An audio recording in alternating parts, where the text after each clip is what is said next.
ಅದಕ್ಕೆ ಬಾಬಾ ಸಾಹೇಬ್ ಅಂಬೇಡ್ಕರ್ ಅವರು 1949 ನವೆಂಬರ್ 25ನೇ ತಾರೀಕು ಕಾನ್ಸ್ಟಿಟ್ಯೂಂಟ್ ಅಸೆಂಬ್ಲಿಯಲ್ಲಿ ಒಂದು ಭಾಷಣ ಮಾಡಿದ್ದಾರೆ. 1950 ಜನವರಿ 26ನೇ ತಾರೀಕಿಗೆ ನಮ್ಮ ಸಂವಿಧಾನ ಜಾರಿಗೆ ಬರ್ತದೆ. 1950 ಜನವರಿ 26ನೇ ತಾರೀಕು ನಮ್ಮ ಸಂವಿಧಾನ ಜಾರಿಗೆ ಬರ್ತದೆ. ನಾವು ಎಂಥ ಸಮಾಜಕ್ಕೆ ಕಾಲಿಡ್ತಾ ಇದ್ದೀವಿ ಅವತ್ತು ಅಂತಂದ್ರೆ, ವೈರುಧ್ಯತೆಯಿಂದ ಕೂಡಿರ್ತಕ್ಕಂಥ ಸಮಾಜಕ್ಕೆ ಕಾಲಿಡ್ತಾ ಇದ್ದೀವಿ. ವೈರುಧ್ಯತೆ ಇರ್ತಕ್ಕಂಥ ಸಮಾಜಕ್ಕೆ ಕಾಲಿಡ್ತಾ ಇದ್ದೀವಿ.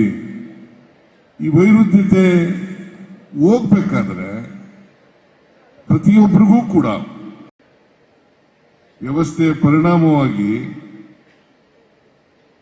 ನಮ್ಮ ಜಾತಿ ವ್ಯವಸ್ಥೆ ಸಮಾಜದಲ್ಲಿ ಭದ್ರವಾಗಿ ನೆಲೆಯೂರಿರುವುದರಿಂದ ಶಿಕ್ಷಣದಲ್ಲಿ ನಾವು ನಿರೀಕ್ಷಿಸಿದಷ್ಟು ಬದಲಾವಣೆಯನ್ನು ಮಾಡಲಿಕ್ಕೆ ಸಾಧ್ಯ ಆಗಿಲ್ಲ. ಇದನ್ನು ನಾವೆಲ್ಲರೂ ಕೂಡ ಒಪ್ಪಬೇಕು ಅಂತಕ್ಕಂಥ ಮಾತುಗಳನ್ನು ಈ ಸಂದರ್ಭದಲ್ಲಿ ಹೇಳಲಿಕ್ಕೆ ಬಯಸ್ತಾ ಇದ್ದೇನೆ. ಅದಕ್ಕೆ ಜವಾಹರ್ಲಾಲ್ ನೆಹರೂರವರು ಒಂದು ಮಾತನ್ನ ಹೇಳಿದರು.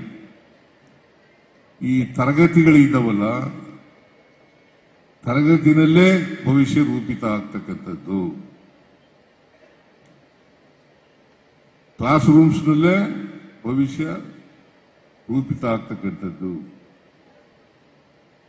ಒಬ್ಬ ವ್ಯಕ್ತಿ ಶಿಕ್ಷಣ ಪಡೆದವನು, ಅದು ಡಿಗ್ರಿ ಪಡೆದಿರಲಿ, ಪೋಸ್ಟ್ ಗ್ರಾಜ್ಯುಯೇಷನ್ ಆಗಿರಲಿ, ಅಥವಾ ಇನ್ಯಾವುದೇ ಡಾಕ್ಟರ್ಗಾಗಿರಲಿ, ಇಂಜಿನಿಯರ್ ಆಗಿರಲಿ, ಸೈಂಟಿಸ್ಟ್ ಆಗಿರಲಿ,